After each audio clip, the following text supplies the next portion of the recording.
மலர், என்னம்மா இங்க வந்து உட்கார்ந்திருக்க? நீ ரியா கூட விளையாட போகலையா? இல்ல பாட்டி, எனக்கு விளையாடவே பிடிக்கல. ஏன்டா பிடிக்கல? அம்மா எப்போ வருவாங்க?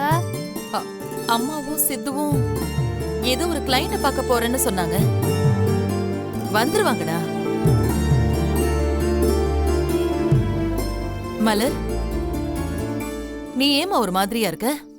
அம்மாக்கும் சித்துக்கும் கல்யாணம் ஆயிடுச்சுன்னா அம்மா என்ன மறந்துடுவாங்களா?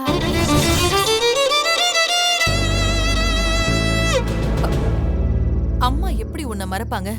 நீ ஏன் இப்படி எல்லாம் யோசிக்கிற சொல்லு? இப்பவே அம்மா என் கூட இருக்கிறதே இல்ல. எப்பவுமே செத்து கூட தான் இருக்காங்க. கல்யாணம் ஆனதுக்கு அப்புறம் அம்மா என்ன சுத்தமா மறந்துடுவாங்க. ஐயோ, அப்படியெல்லாம் ஒண்ணும் இல்ல. அம்மா ஏதோ வேலை விஷயமா கொஞ்சம் பிஸியா இருக்காங்க. அதனாலதான் அவங்களால உன் கூட டைம் ஸ்பெண்ட் பண்ண முடியல. அதுக்காக நீ இப்படியெல்லாம் யோசிக்க கூடாது, சரியா? சித்துவும் செல்லம்மாவும் உன்னை விட்டு எங்கேயுமே போக மாட்டாங்க. எப்பவுமே உன் கூட தான் இருப்பாங்க. அதெல்லாம் நினைச்சு நீ கவலையே படக்கூடாது. உனக்கு பாட்டி சாப்பாடு ஊட்டி விடட்டுமா? வேண்டாம் பாட்டி, நான் அம்மா வந்ததுக்கு அப்புறமா சாப்பிட்டுக்கிறேன். அம்மா வரதுக்கு லேட் ஆகும்டா. அம்மா தான் உனக்கு சாப்பாடு ஊட்டி விட சொன்னாங்க.